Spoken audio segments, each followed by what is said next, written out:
So there have been several people who've asked questions as far as being more involved in the city. Like, how can this happen? And so one questioner wants to know about whether or not there could be an independent commission selecting art, public art, instead of just the mayor.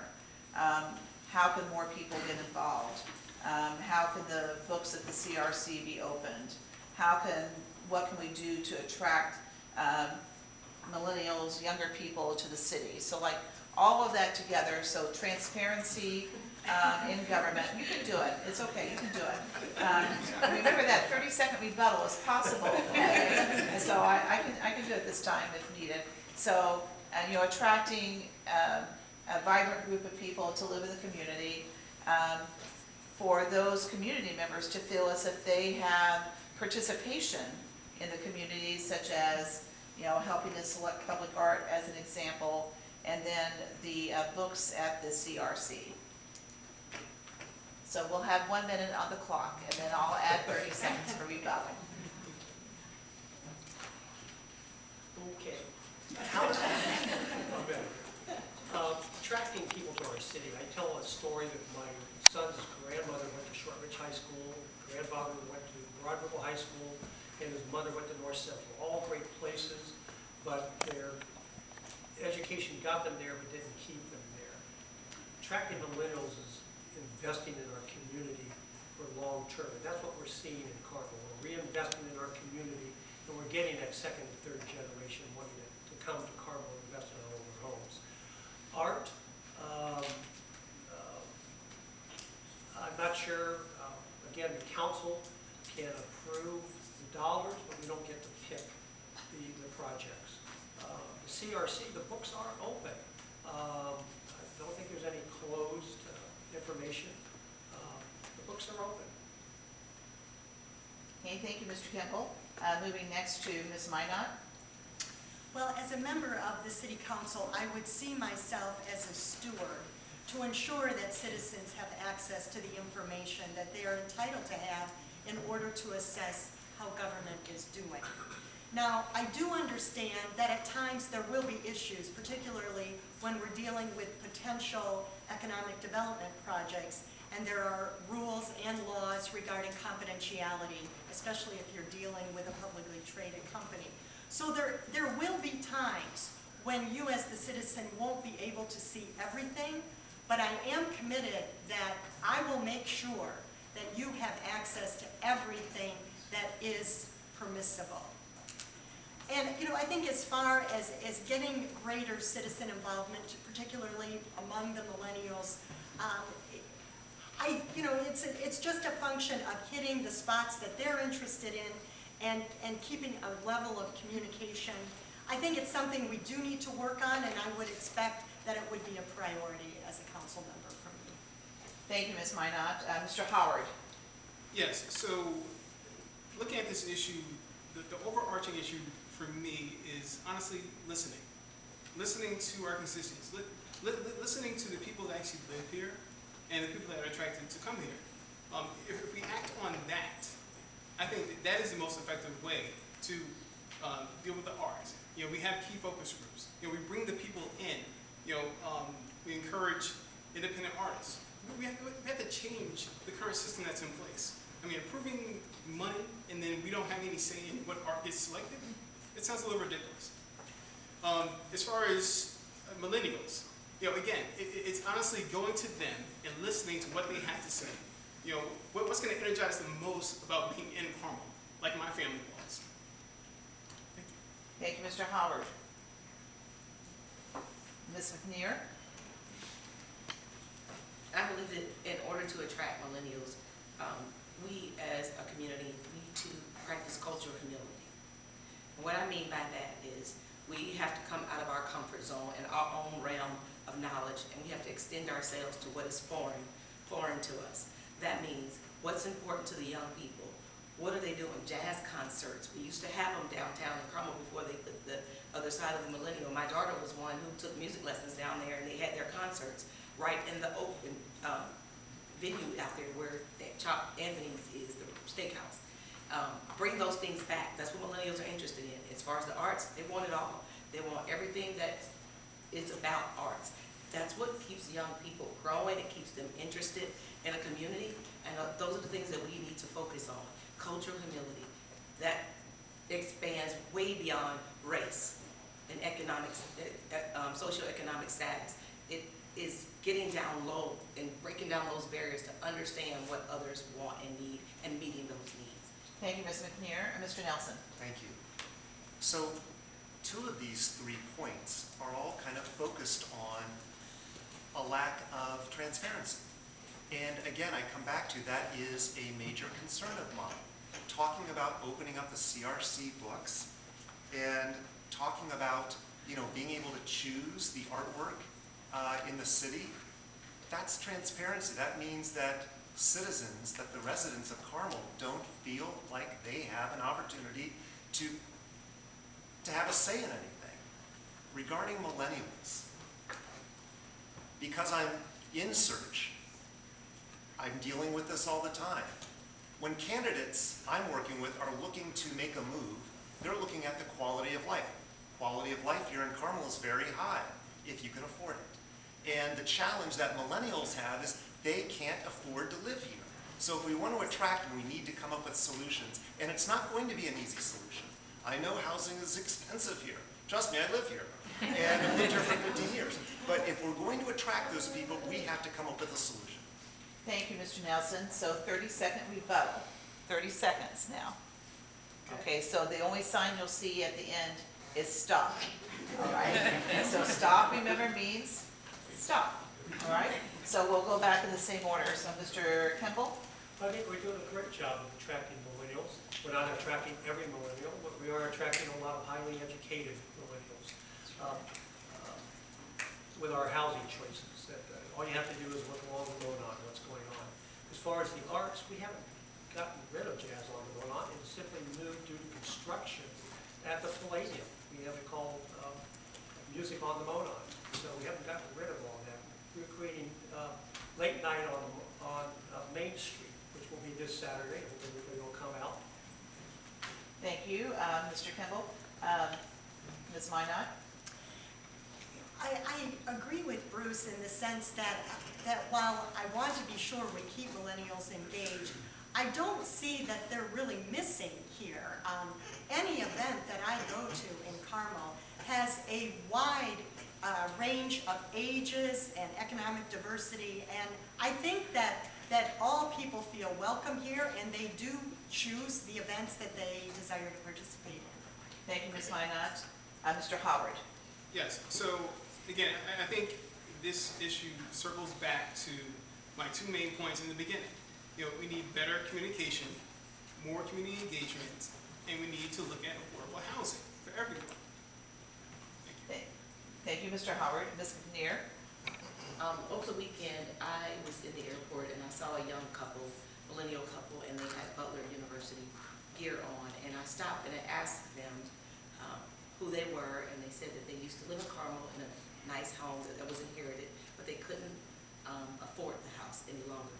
And so they wanted to relocate, and they ended up having to move to Zionsville because they couldn't find any housing here in Carmel. They were a young couple with no children. They said they loved Carmel. It just wasn't affordable. So, yes, we do have music on the Minott, but what about the young people? That's for the established crowd. Thank you, Ms. McNear. And Mr. Nelson? Thank you. So, I've knocked on a lot of doors. I've knocked on now over 2,000 doors and spoken to thousands of individuals. The concern isn't about music in the parks or artwork. It's about having a say. It's about being able to share concerns with somebody, that somebody will listen and then voice those concerns. That's what I promise to do. I will listen and I will share those concerns and those feelings with the rest of the city council when I serve. Thank you, Mr. Nelson. You all did a very good job with that 30-second rebuttal, so maybe you'll get it again sometime. Okay, so the next question is one that's going to be challenging. It's a challenging question for many communities. and it's dealing with guns. And so as a member of the council, would you support a local ordinance, regulating where guns can be taken, whether loaded, unlocked, anything of that? Like, what is your opinion on what you would do if presented with an issue such as that? Mr. Howard, you're going to be first this time. Sure. This is personal to me, as I assume it is for a lot of people. Then we have 2 young children, and I have big concerns about this. I'm very vocal about it. Now, as far as in our schools, I know there is a referendum on the ballot in November, which I support, more SROs in our schools, and additional funding for other safety measures, of course addressing mental health. But as far as out in the community, yes, I would support ordinances that would limit the carrying of firearms in use. Thank you, Mr. Howard. Moving now to Ms. McNear. I too take this issue very personally. When I was 5 years old, my dad was shot on the side of our home.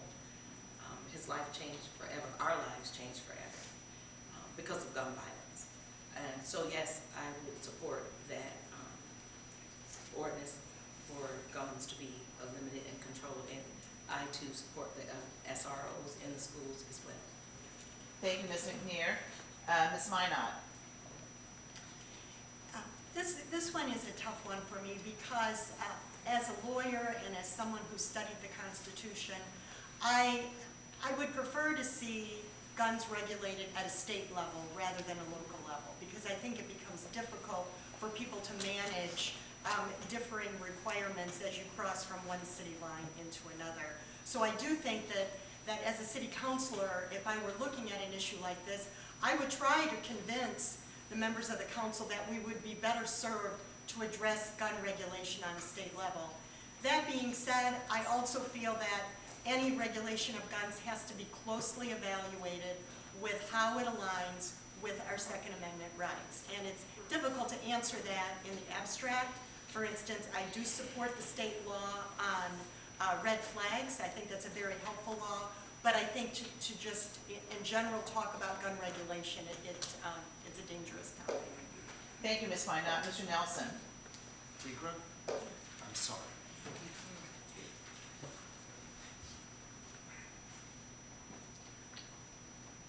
It's a very, very serious issue, and I would do all I possibly can. But I had a question and called the mayor because I wanted to know what a city council, what a city could do, and the mayor doesn't feel like the city can do anything.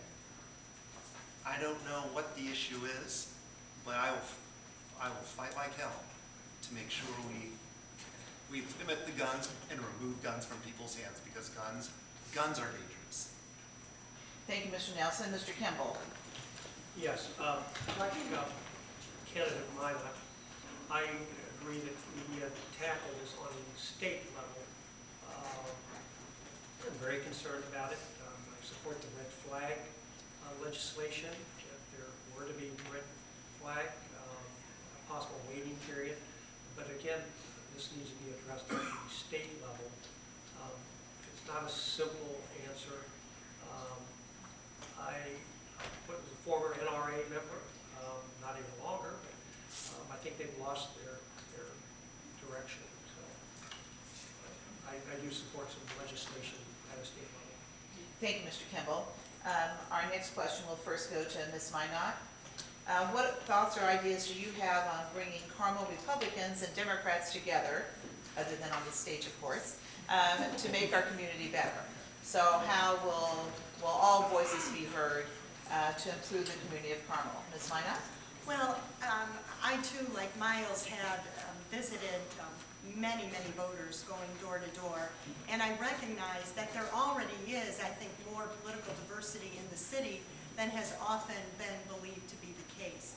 But to me, the real key to maintaining a positive and productive relationship is tolerance.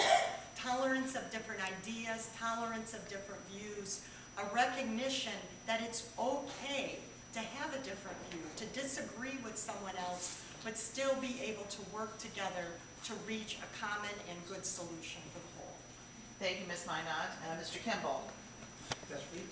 Question again. Oh, that's unfortunate. The question again was about the, what are your thoughts or ideas that you have of bringing Carmel Republicans and Democrats together to make the community better? Well, I think we already do that in some instances. I've walked all my district twice now, and I've had many Democrats say that we enjoy, what you're doing as a Republican administration. I don't really see at the local level, at least in the last 20 years, that we've had a big chasm between Democrats and Republicans here. Thank you, Mr. Kimball. Mr. Nelson?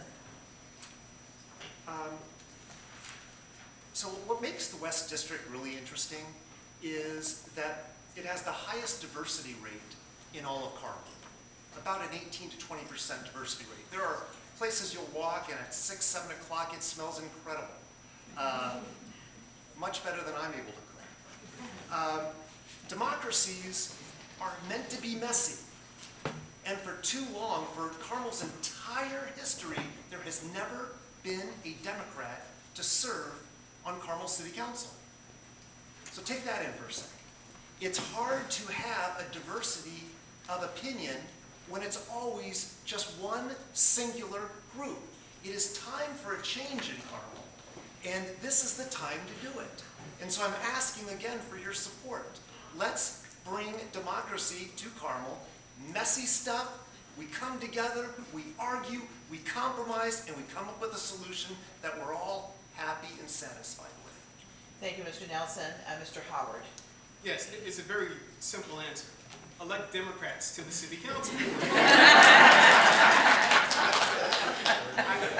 I have canvassed, and my volunteers have canvassed thousands of doors.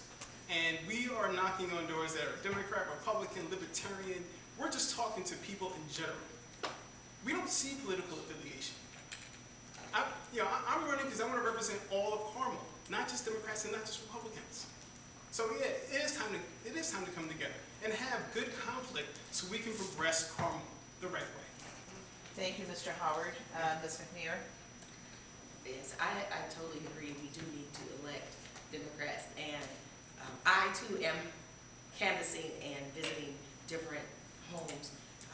I believe that we should have conversations, have the hard, difficult conversations, because that's how we start to understand each other.